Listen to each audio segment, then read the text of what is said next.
هي المباراة التسعين دي تحت نادي الزمالك ونادي أبو سليم يعتبر عصام الشوالي اللي خاصة في جملتين. نادي الزمالك استحوذ بلا أي خطورة، مسك الكرة بدون لعب عقيم، ولكن لما تيجي تبص على الإحصائيات هتلاقي صح، يعني هو استحواذ عقيم، مسك كرة بدون أي خطورة. لما تبقى 90 دقيقة قدام فريق في الدرجة الثانية في البطولة اللي هي البطولة الثانية في أفريقيا، وأنت تعتبر يعني من نادي من عمالقة أفريقيا مش قادر تسدد تسديدة واحدة على الثلاث خشبات، فلا هو ممكن تقول لي إيه السبب.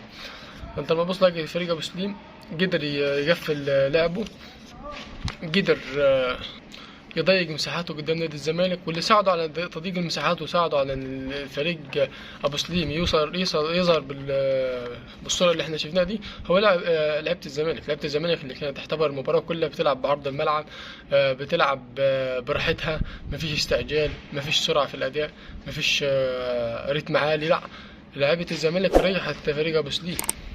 فكان اللعب كله عبارة عن لعبة بالعرض، ولو كانت كرة اتلعبت على الخط من الركنية بيروح عليها لاعب من الزمالك، بيروح عليها 2 3 من لعبة أبو سليم، مفيش أي مساندة من لعبة الزمالك، فبالتالي بتتقطع.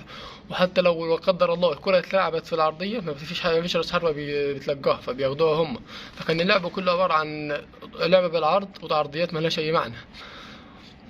كان المباراة كلها استحواذ، مفيش لعبة بين الخطوط.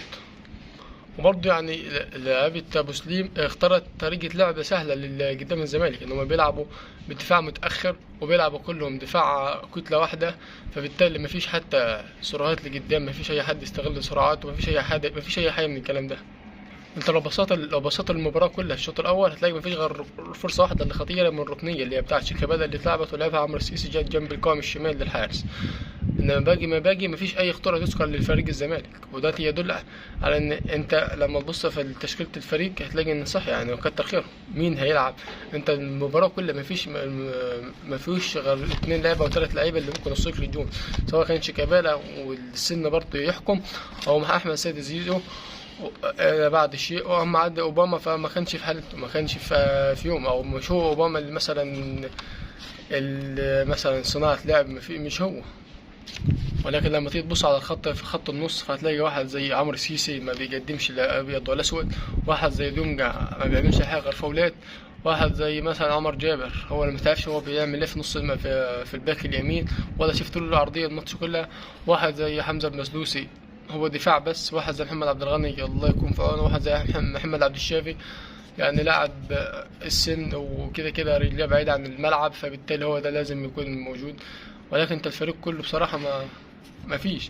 وبعدين هي التغيير اللي ممكن تكون حالة قدامي هي تغيير شيكابالا ونزول ناصر منسي. لا انت ممكن تطلع واحد من نص الملعب اللي ملوش اي لازمة، كده كده فريق ابو سليم مش بيهاجمك، فانت كان الاجدر انك تطلع واحد من نص الملعب تغطيه، كده كده فريق ابو سليم ما بيهاجمش، وتهاجم بالشيكابالا ممكن تخليه صانع العاب، لان صانع العاب مش بيحتاج مجهود بدني اكتر زي اللاعب اللي على الخط.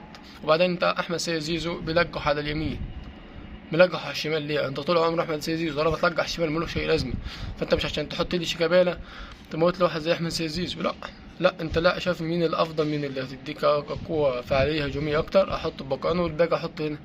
انت شيكابالا ممكن تحطه صانع لاعب، احمد سيد زيزو تحطه على الخط اليمين، وتشوف اي حد تحطه على الشمال. ممكن تحط لي مثلا اوباما، ممكن تحط لي مثلا مصطفى شلبي، انما ما تحطيش انت زيزو تموتوه للناحيه التانية. فانت بتلاقي المباراه كلها ما فيهاش غير تسديده واحده على الجول من كره ثابته. لا هنا يقول لك ان صح الفريق محتاج تدعيمات بالكوب، يعني مفيش اي حد يوصلك للجول، مفيش اي حد، مفيش اي كره مباشره، مفيش. ولكن على الله بس الاداره الجديده تعمل حياه زي الناس وتجيب لعيبه تمشي اللعيبه الخرده اللي عندها وتجيب لعيبه زي الناس.